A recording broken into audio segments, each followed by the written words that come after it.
Hello, everyone, and welcome to Screen Bitch, another phenomenal episode.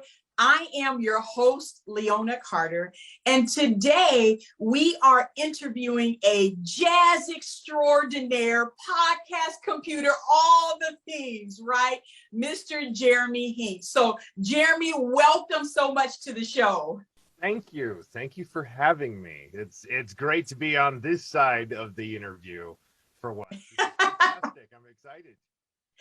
This is amazing because I had a chance to really listen to some of your episodes, and you do something really unique that I actually haven't seen done. But before we dive in, tell us about Sticky Jazz and why it's sticky.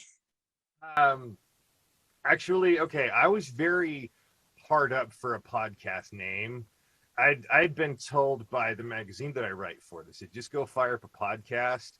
And they said people want to hear that. They have communicated to them. So, okay, fine. And I went looking for names all over the place. And I just was, picking things, reaching out. And I wanted something that would be just weird enough, but catchy enough as well. And there's a band called Shriekback, one of my absolute favorite bands. And I reached out to the lead singer and I said, look, can I use this? His name's Barry Andrews. So can I use this? And he's like, yeah, sure, go ahead. And he said, go ahead and put it on there, call it Sticky Jazz, just give us tribute, say thanks to. So I do every episode, say special thanks to Barry Andrews and Shriekback for letting us use this. And I'm not going to lie if that was sort of an underhanded attempt to get him on my show a few months later, because he did. And on that episode, he said, hello, everybody.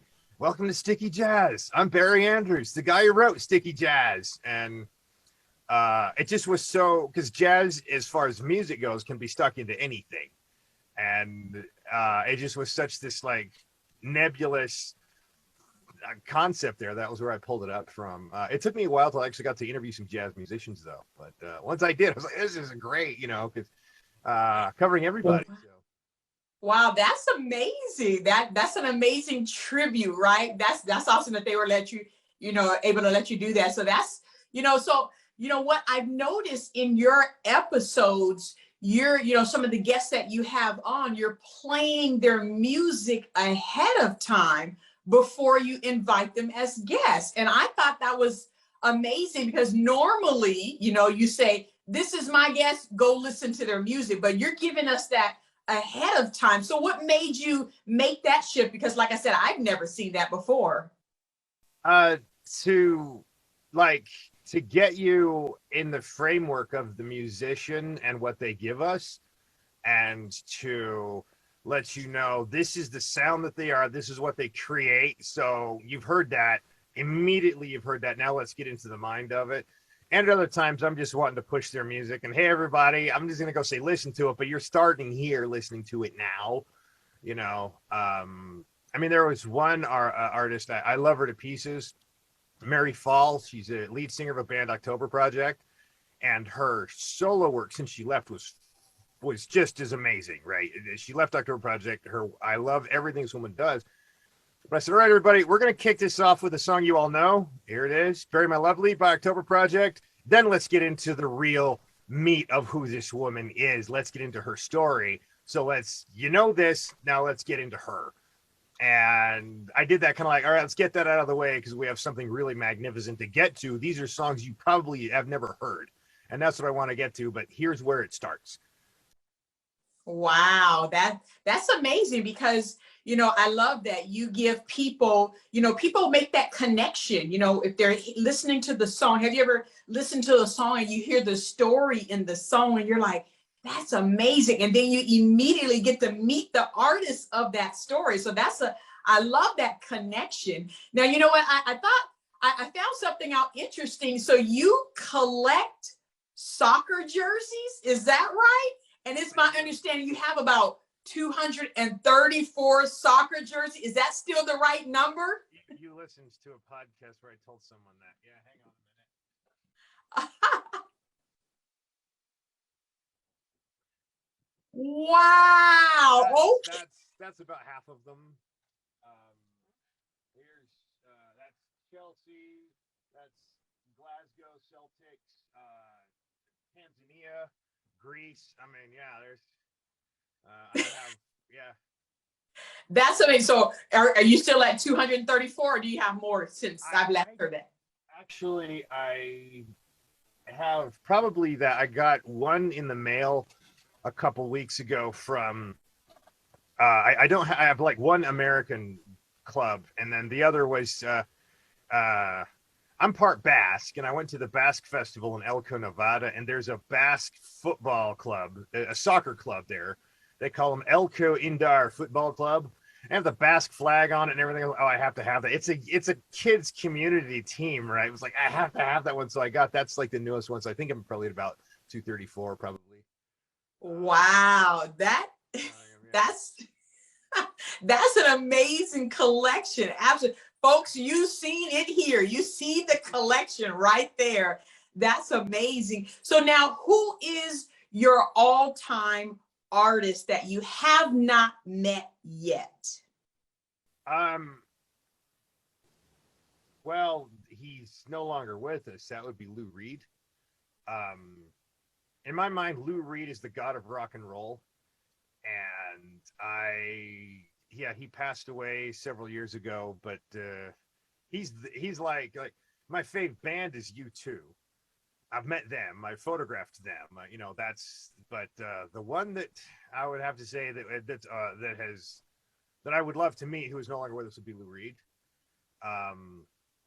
Anybody that's still alive? That's a good question.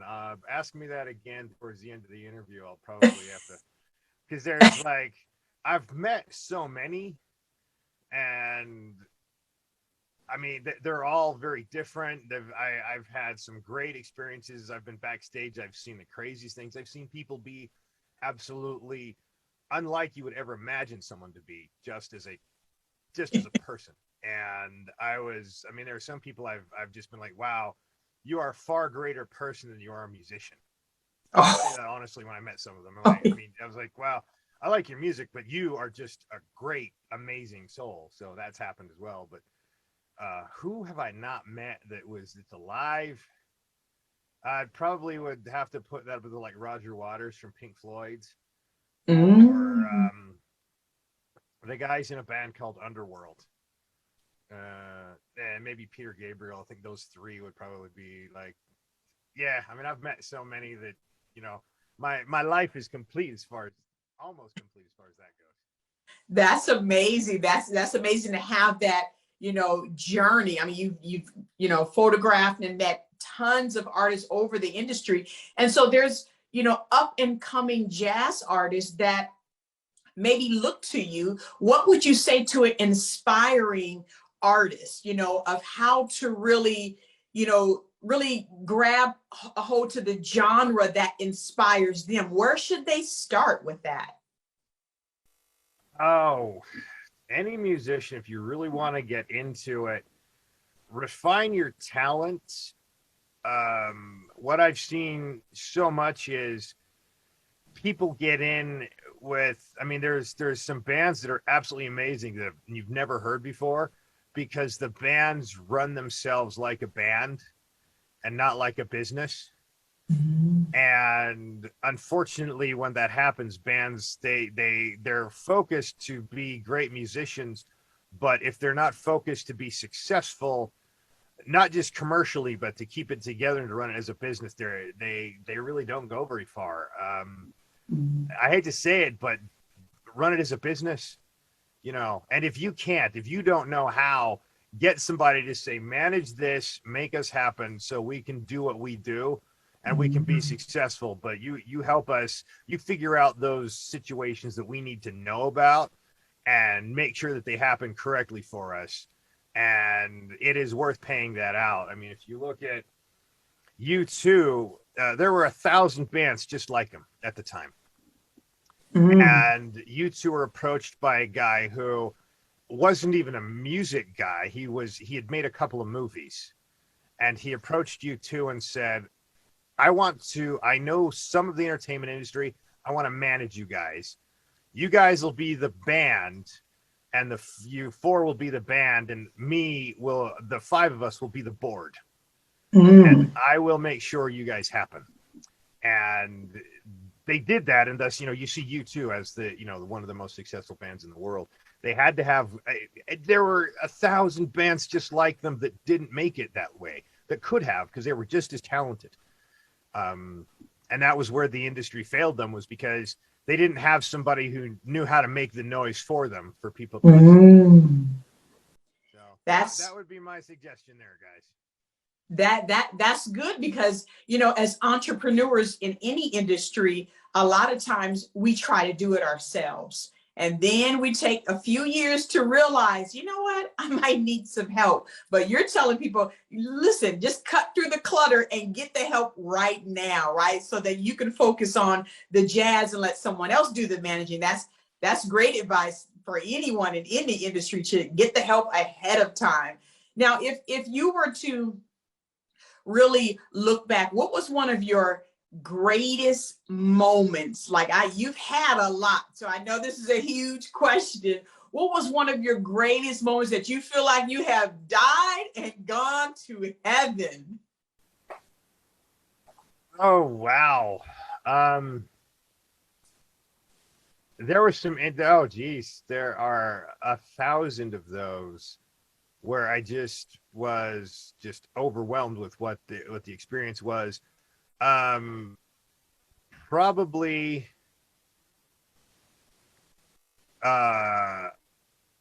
one of them was, this was the first time, actually, it became very apparent to me that people were actually real and that they weren't untouchable. I was 15 and I went and saw New Order and the Sugar Cubes in PIL, Public Image Limited, remnants of the Sex Pistols, all that. I was 15 and they were playing a show up in the mountains, and I had become really big on the bassist for the band New Order, Peter Hook. And I loved all things that this guy did. I wanted to learn to play bass guitar because of the sounds that he made. That was just so cool and so unusual. And we got front row seats. There's like 15,000 people at this show on the side of a mountain, big amphitheater. And I'm front row center. And I had a banner that said, "Peter Hook, you're the greatest." And I just wanted to show it to him there because I knew he'd see it when we're in the front row.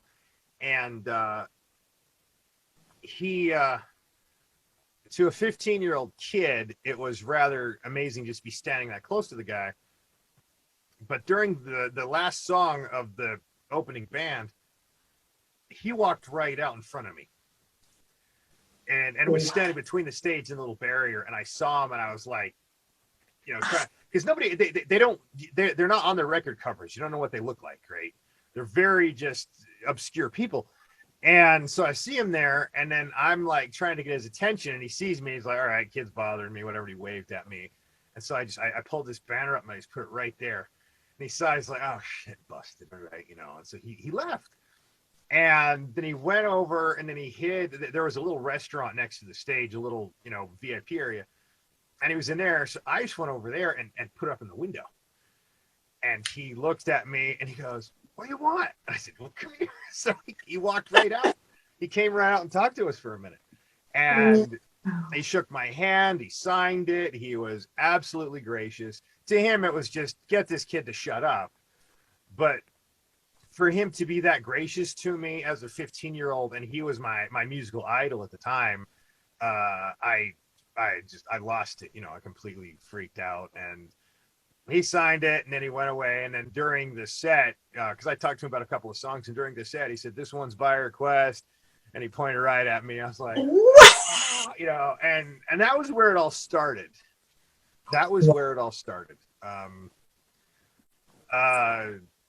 When I shot U2 for the second time, and that was when I knew, okay, I've done it. Like, you work your way up to get so far, and you work so hard to get into, and you shoot this band for free, or you do whatever just for any of that. But then you get up to like, it's U2, and you've done it once. You're like, wow, that was amazing. But then come the next tour, and the next time you're shooting, you're like, all right, I've done it. I've made it. I have succeeded in this field, and now this is where I'm taking it. So that was the, I wouldn't say died and gone to heaven, but those were some of the most confirming moments for me. Yeah, that's amazing just to hear. I have a 15-year-old right now. And so, for her to be connected like that with her favorite artist, oh, that's everything to a 15-year-old. I'm in the moment with you. Well, it is, but like even something funny when I interviewed, you know who Elvira is, right? The Yeah. horror film lady. I interviewed her last week, and my interview was so bizarre with her because I wasn't interviewing her as Elvira. I was interviewing her, and I'd read her book, and we talked, and we just joked a lot.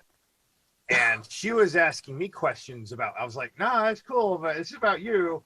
But we had such a great interview, and yesterday they wrote back and they said she was thrilled with that interview. She loved it, and when she was complimenting me during the interview, I was like, I can't print that.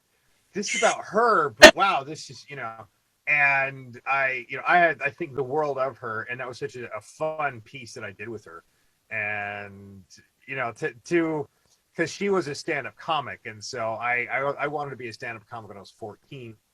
So for me to talk to a comic that I really admired and to bounce stuff off like that and not be a fanboy, it was great. It was a fun experience. But I'm like, wow, that was cool. I connected with somebody who I was 12, 13 years old. This one was someone like amazing to me, So yeah, when it comes to full circle and you get to actually really connect with the people and you realize they're just normal people that have their lives and their job is to present something neat to us. We oftentimes appreciate what they give to us so much that we also don't know enough about them. And that's probably why I like writing so much, to just tell their story, who they are. That's amazing. That's amazing. So, in this life, what do you want to, Jeremy, be remembered for? I mean, the years have gone by, and, what do you want to be remembered for at the end of the day? What, life in general? Jeez. I got way too much for that.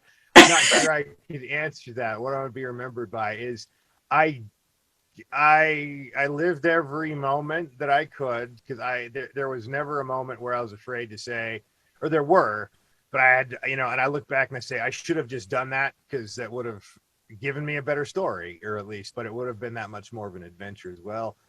No regrets. Life is all about dodging the bullet, but every once in a while you got to be the one to fire the gun.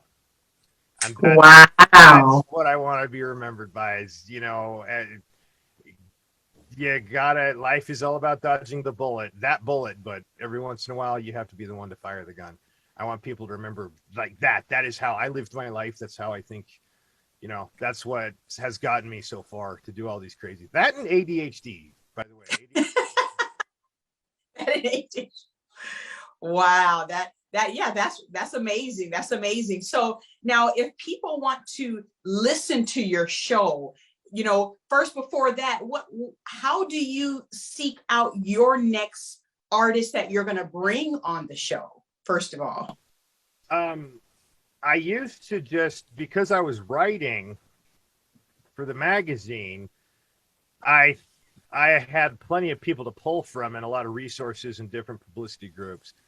And then I just put the podcast stuff. The first episode I did was just an interview I'd previously done with Lola Lennox, Annie Lennox's daughter.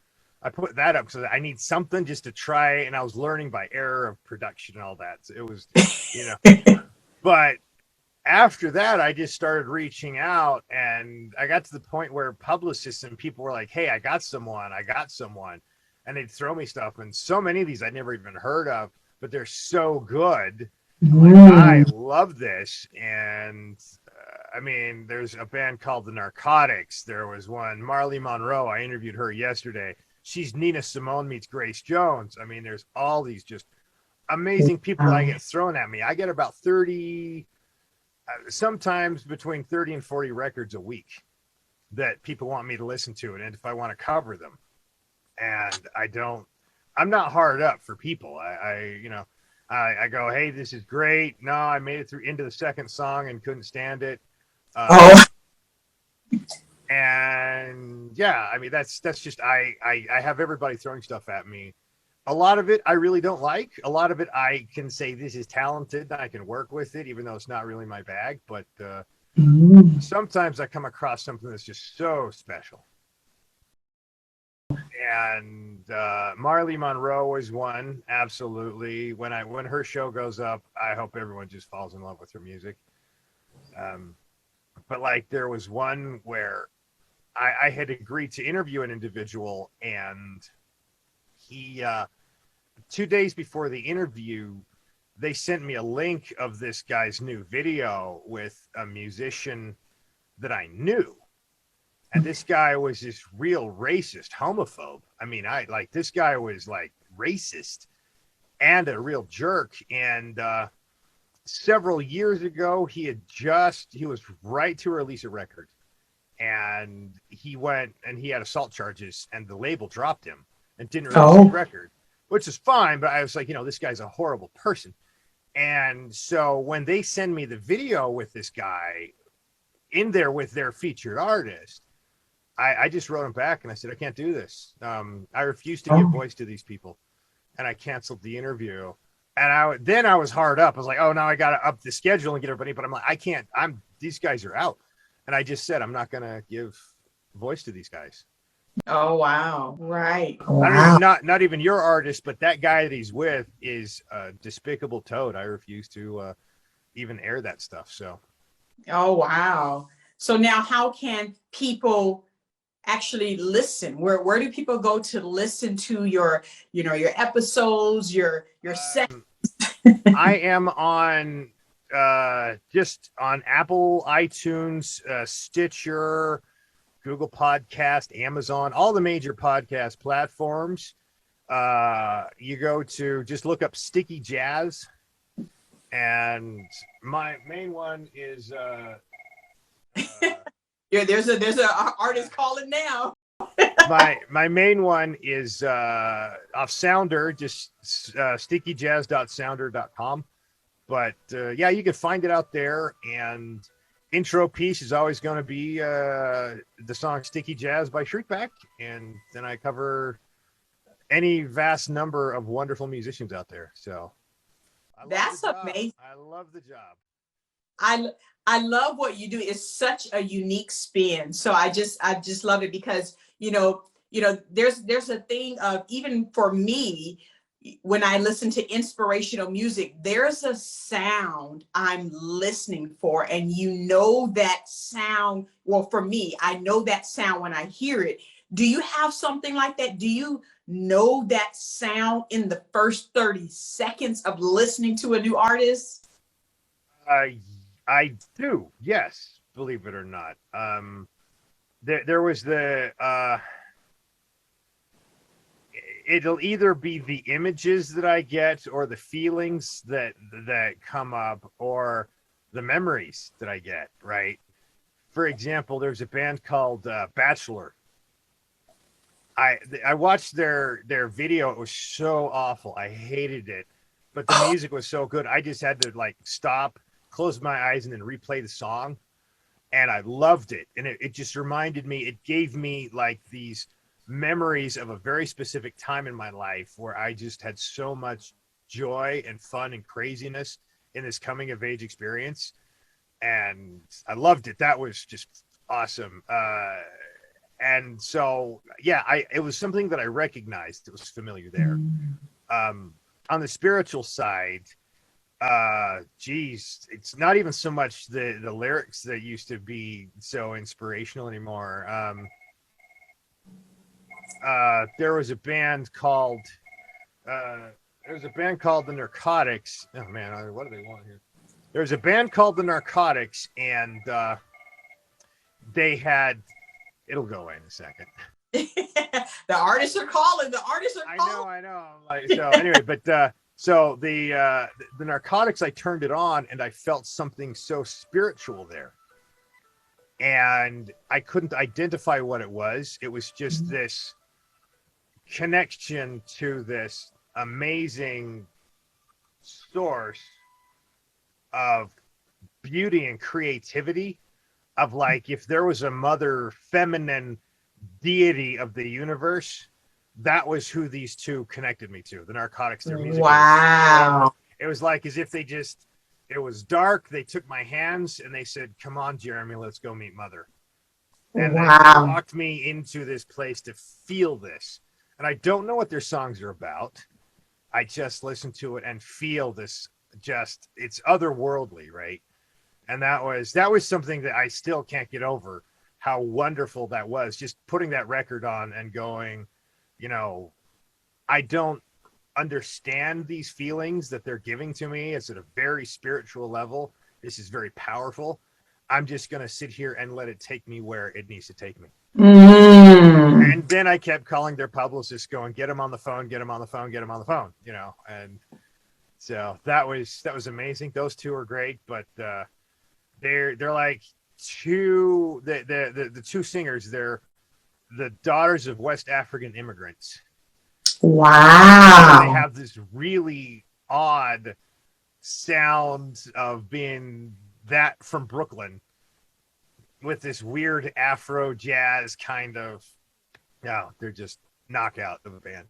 Wow. That's why I have these people on my show. I'm like, if I had this experience, if this moved me that much, I will send you to, everybody needs to hear this band. And that's why I have them on my show. That's amazing. Well, Jeremy, I thank you so much for this awesome time and sharing this inspirational journey. This is amazing. Music, it moves people, and what you do really moves people when you bring the music and the artist together. And so what's the best social media platform for people to connect with you? I have a lot going up on Instagram. I just post random music artifacts. I put my articles up there sometimes. And Instagram, and I have Sticky Jazz Podcast on Facebook. I'm not big on trying to market myself. I don't want somebody just to go and blast out, so hi, listen to this podcast, and while you're at it, enjoy a Pepsi kind of thing.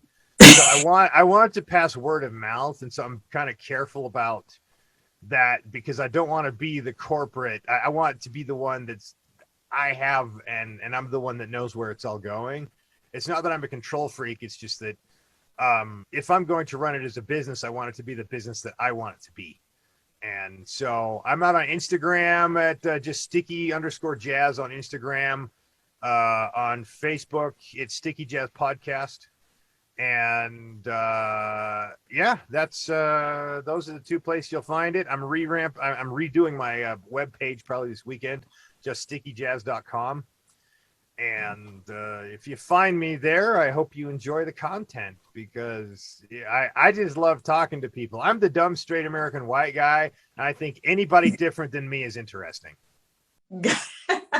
Well, thank you so much for joining us and allowing us to really just kind of learn about your journey. So continue to be amazing, and thank you so much for having us. Bye. Thank you for having me.